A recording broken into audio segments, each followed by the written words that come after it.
Hi, I'm Dan. And I'm James. And welcome to the Cornwall Property Podcast, where every week we bring you the latest news, hot topics and guidance around the Cornwall property market. Stay tuned to be informed, inspired and to have any of your property related questions answered by trusted local property professionals. Welcome back, episode 7. Here we are once again. Thanks for listening in, guys.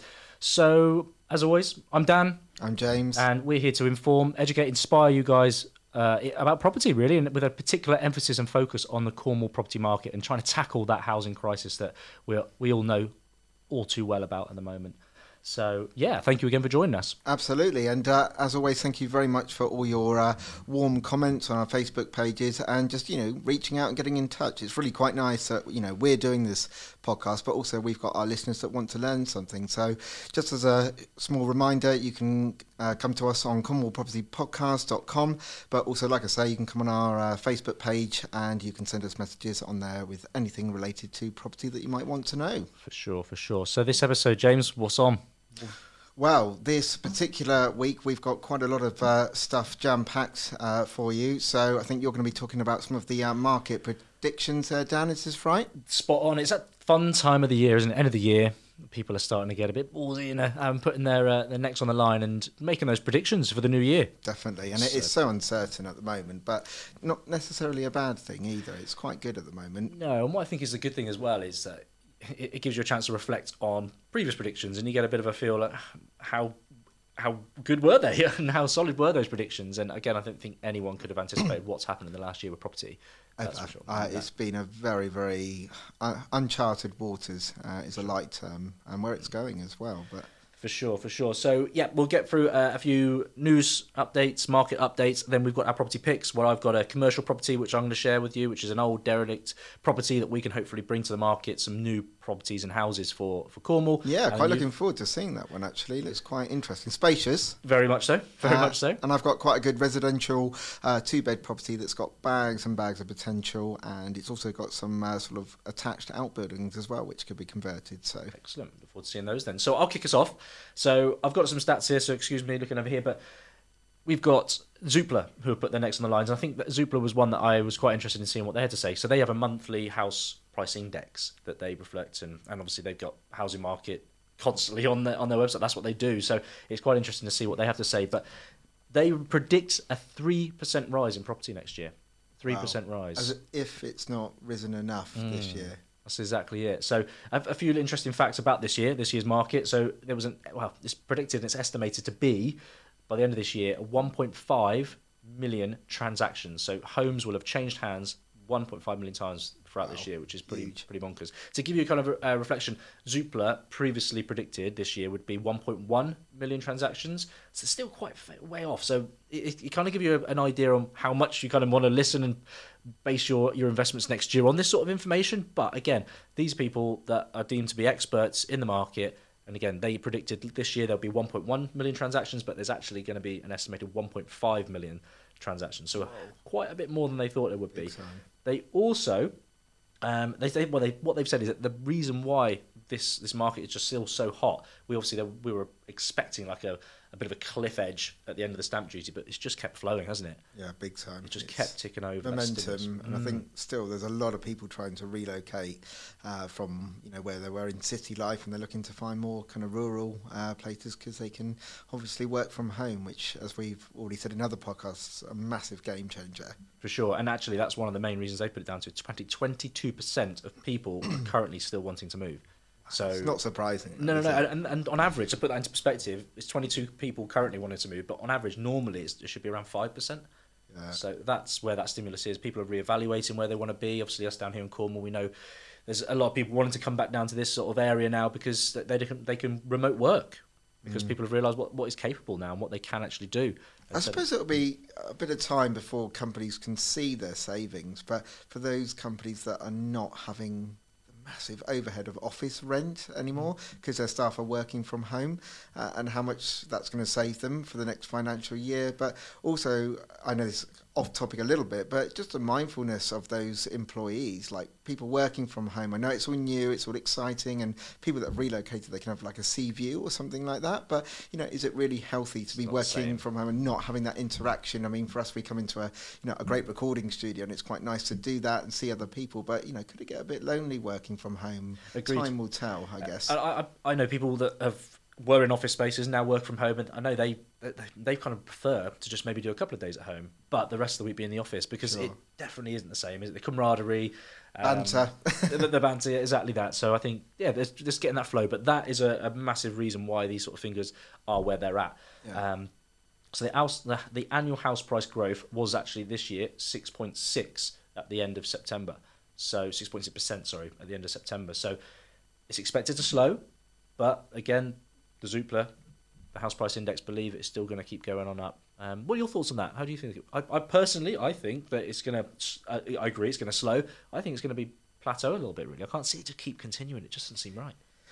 Yeah, it's an interesting question, Dad. I mean, I think we've had the spike of everybody wanting to relocate. I think there'll also be another part of the market where people were just too afraid to actually buy and relocate, but there's a lot of people that are renting in a new area to see if it is really for them. So they can always go back to, they may be renting out their current place, I don't know, in Reading, and they've moved to Cornwall, renting there, and the rent from Reading's paying their place in Cornwall, and they'll see, and then after a year we might have another spike. But I think a massive proportion of people are wanting to take advantage of these amazing interest rates, which I'll be coming on to on my financial section. But I think the market might go a little bit more, but it has to start slowing. And I've got some figures that actually show that it is massively slowing. And also, don't forget the stamp duty came to an end in September, and I've got some relevant figures that's really interesting about the amount of borrowing and mortgages taken out. But I think it's still got a bit more, like you say, but I think it is going to plateau at the beginning of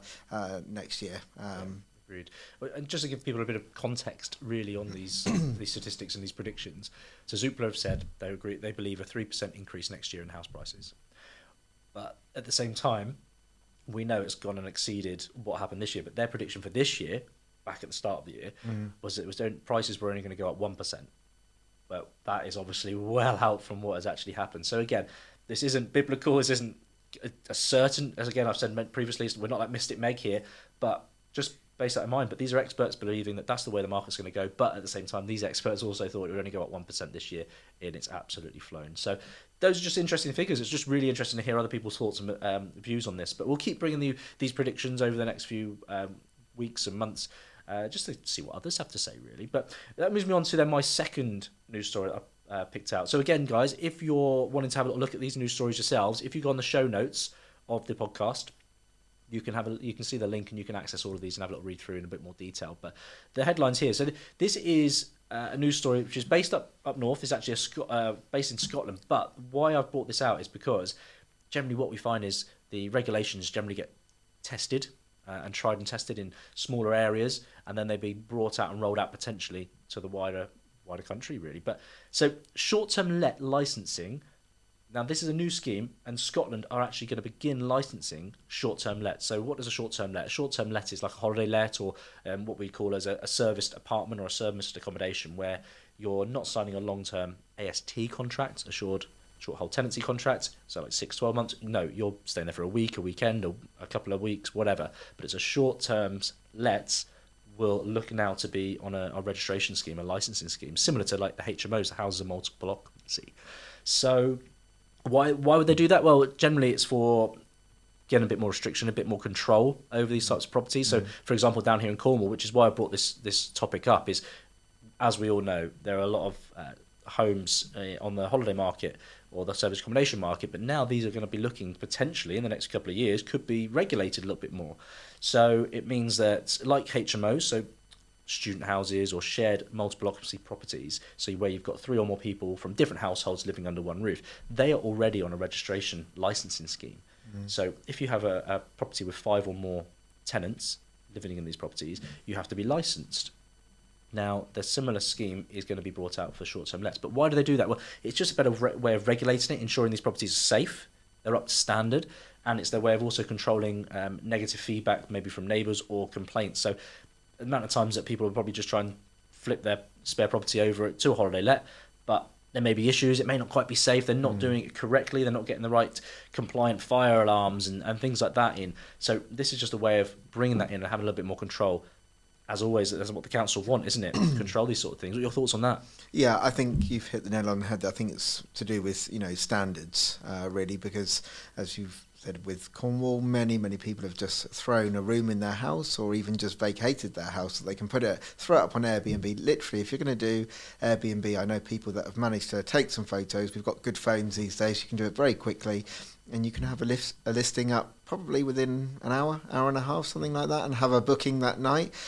So people are wanting to obviously get that extra revenue, and they can make a lot of money doing it, but they're not letting professionals, and like you said about fire extinguishers, all that type of stuff, and they could find themselves in really hot water. Example, they have somebody come and stay in their house, they're coining £1,000 a week somewhere in Cornwall, and there is a fire in the kitchen, and that individual has had problems trying to get out of the property because there isn't a clear exit or something like that. So for me, people always think sort of service accommodation as holiday lets, but they forget the major kind of like contractor market as well. So as you've got an area in Cornwall, let's say Hale, for example. I know there's so many different types of developments going down there on the Quay Harbour there. Many contractors are being brought in from up north, and rather than staying in a Premier Inn or Travel Lodge, they're actually wanting their own sort of little Airbnb where they can have their own chill out time, have a kitchen and do their own. Yeah, exactly. But again, it needs standards. So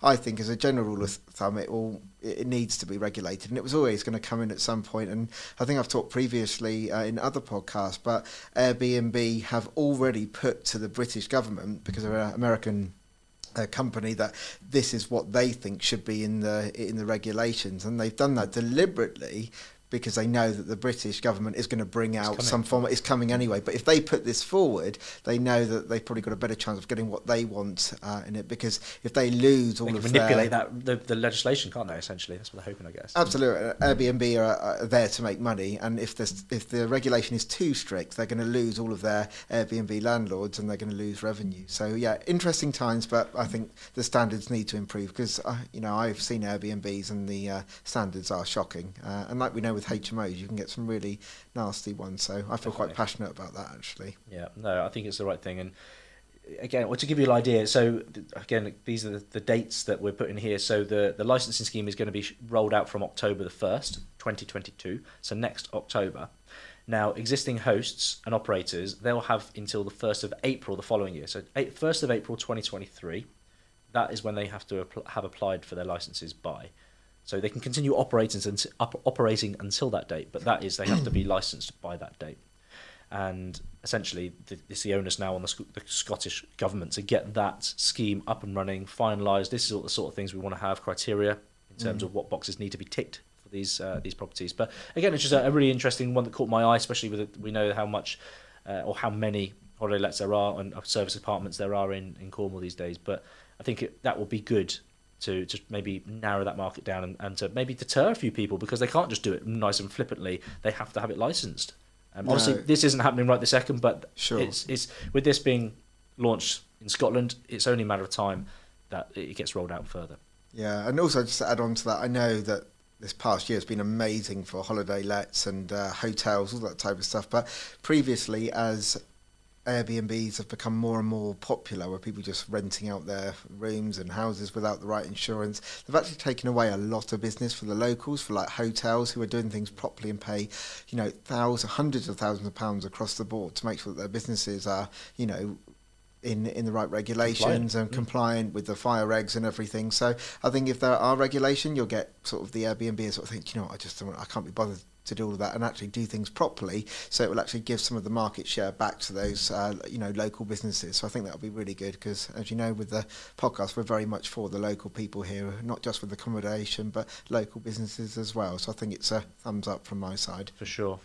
Well, those were the two that brought my attention, and over to you then, James. So mortgage updates, the exciting stuff. Yeah, mortgages and just generally finance things that I've managed to find out in the past week. And as always, we always say, do seek professional financial advice, whatever you do. And it's part of your power team there, getting a good mortgage broker who can advise you But yeah, if we look at some of the headlines that I've seen in the last 7 days then, so mortgage borrowing dips to low points since July, and these showings are basically £1.6 billion was borrowed in October, and wait for it, this is versus 9.3 billion borrowed in September. Wow. So why is that? Well, we remember earlier on when I was talking with Dan, we talked about that stamp duty. The stamp duty came to that end there in September. That was the end of it. 31st of September, the stamp duty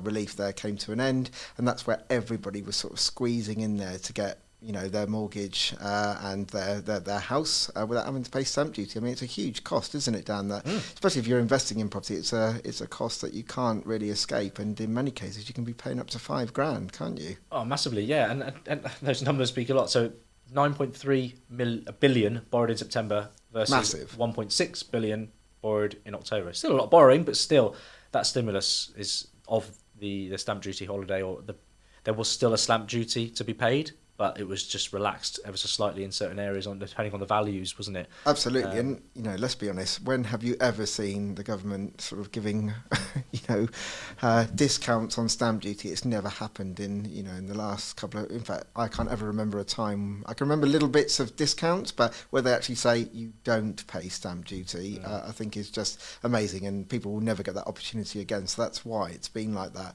But then again, 1.6 billion, that is still, that's up by about 4% from this time last year in the October, so it's still pretty buoyant. And a question is why. I would probably say that's because interest rates are still very, very attractive, and people are trying to get a deal on a 2, 5, or even 25-year fixed, so they can take advantage of those rates, which is really good. So. Another headline as well, the Finance Conduct Authority calls on lenders to amend criteria to help mortgage prisoners. Now, for those of you who don't know what a mortgage prisoner is, it's not a nice position to be in, but basically you'll be lucky enough to get a mortgage at a certain rate, and then that will be sort of for a 2 or 5 year fix. And when you come to the end of that term, you then automatically go onto a variable rate, which in most cases is a lot higher than what your fixed rate was. And they will then have a look and see whether your earnings have changed, or whether if you're earning less than what you were before for whatever reason, maybe you'd lost a job or your partner's changed jobs and it's a lower salary, they won't allow you to go onto like a really good rate. You'll have to stay on that variable rate, which is a lot more. Generally, you're going in the 4 and 5%, as opposed to maybe where your fixed rate would have been at 2%. So your per calendar month payments are a lot more. So what the FCA is now saying is that they want to have a look at behaviour of people's mortgages over their fixed term. So let's say you had a mortgage down and you had a 5-year fixed, you had absolutely a clean record, you had no change at all in your circumstances. However, your partner had a change of job. She was on 25 grand a year and now she's on 15,000 a year. But because you've had a really good track record of never missing a payment, you should be entitled to go on to those nice attractive rates, as opposed to being shoved onto the variable rate, saying I'm really sorry, Dan, you can't go on to one of the nice rates. I think that's really good, and it's about time that for our performance we should be rewarded for the rates that we get. What do you think? Yeah, otherwise you're just being penalised, aren't you? Yeah, no, big time. And if people are struggling to meet the current payments, well, if they're not currently having any struggles, well, if you start hitting the variable rates, it's going to be far more of difficulty for them, isn't it? It's going to be a far greater difficulty for them to pay it. So I think, it makes sense, and it's a bit of common sense, surely. But, no, absolutely. So I think it's good they're opening their eyes to that, and I think you should be rewarded for good behaviour. If you miss payments, God forbid, you're missing 3 payments in a row, you're going to have the wolf knocking at your door. But if you've had 5 years, that shows to the lender. I see it as very similar to your car insurance. No claims bonus. You get 10 years of that, you're going to get better rates. Why can't we have that with mortgages? So I think that's very good. They're looking into that. Then finally, just on some rates, the 2 and 3 year fixed rates show a small increase across the board of 0.3% and 0.29%. And I think this is nothing to worry about, but it is on everybody's mind. What what is going to happen with the interest rates. It's inevitable with the amount of debt and the inflation rates at the moment that the interest rates are going to go up at some point, and a lot of the predictions in literature is saying it is going to be in 2022. So yeah, they had a little bit of an increase, but I still think people are going to take advantage over the next couple of months. In fact, last month, 1st of December, tomorrow, that they are going to be able to, get a really good rate before the rates go up. So Agreed. yeah, watch this space. Be interesting to see what happens. So, well, they're the market updates for us. But we, as you always know, we do 2 little property picks of the week. So I have picked a commercial property. James has picked a residential property. So if you're viewing on YouTube, the video podcast, you can access and you can actually see the properties as I run through them now. If not, if you go into the show notes again, you can see the Rightmove links and you can access the properties and have a look yourself. But again, the whole emphasis of this is for us to identify properties that are derelict, empty, run down, that we can bring back and help this Cornwall housing. Regenerate them back to that market. That. So my pick of the week is this one in Mullion, in the Lizard, Cornwall, and it is a former schoolhouse, stunning old commercial property. And if I flick through some of the photos, as again, it's a beautiful building, very tall, pitched roof, and it's just a standard commercial. It looks kind of like chapel-y in certain aspects as well, like a big sports hall as well. But this has the beauty of this, and why it caught my eye, is it actually already has planning for 7 apartments. Wow. So again, this old former schoolhouse could be bringing 7 apartments to the market. So it's 1 mile from the coast. Location's great. It's a great development opportunity there for someone. The offers are asked for in excess of 300,000. So it's not too bad. Not too bad. Again, do your own due diligence, do your homework, check the plans, go on to speak with the agents, Lillycrap and Chilcott, and the agents on this occasion. But just one that caught my eye really. Yeah, it looks pretty good, and I think the fact that you can, I know it would have been I'm sure a great school at, one time in its life, but the fact it can offer 7 individual flats, again, we're trying to help the housing crisis in Cornwall and reduce that 16,000 amount of people that's on the housing register. That's another 7 knocked off for the developer who does this, so it's great to give those properties back, so very good. What have you found for us? I've managed to find, again, a really nice, I say really nice, it's not, but we don't like the nice ones. We like the ones that are, deserving some love and attention. I found a Trelawney Road here in St Austell. It's on a guide price of £140,000, and it is a 2-bed End of Terrace, which you can see from the photos there. It needs a full renovation, but lots of value to be added. And it's also got some attached outbuildings there, which can create some good spaces there, so you might be able to jig around the kitchen and utility spaces to then maybe make up another bedroom or a larger lounge area. It's got a good garden, and it already has a UPVC double glazing, which actually is in a really, really good condition. And it's got the tick in the box for EPCs, which is the gas central heating, and I hear that the heating system is pretty good in there. So actually, I think it's more of a cosmetic refurb, so you wouldn't have to spend huge amounts, and I don't think there's anything structural in there, but again, it would bring a wonderful family home back to the market. So yeah, I think that's quite a good one to get your teeth into, and good price as well. Yeah, and especially when you look at the floor plan, there's definitely some scope to rejig the downstairs and to make the living flow a little better as well. Just modernise it. But again, it's an empty property, very dated, and it wouldn't take too much to bring that back and make it a lovely family home. Oh, nice little project there. So again, that property is on with Mayweather and Gross, and it's on for a guide price of 140,000. So yeah, those are our 2 picks of the week. And again, show notes for the links of those. But that brings us to a close on this episode of the Cornwall Property Podcast. Thank you so much for listening, as always. And if you want to get in touch with us, James, how can they do that? Yeah, as we always say, you can go to cornwallpropertypodcast.com or simply find us on socials on Facebook, and you can send us a message on there. But as we always say, again, thank you very much for all your lovely feedback and making contact with us. Without you guys, we couldn't make this work. So thank you very much, and look forward to next time. Excellent stuff. And yeah, please subscribe to the podcast. Leave us a review. We'd love to hear what your thoughts and any feedback you've got constructive. We'll always take it on board. And thank you again, and we'll see you next time. It's bye from me. Bye from me as well. Bye-bye now.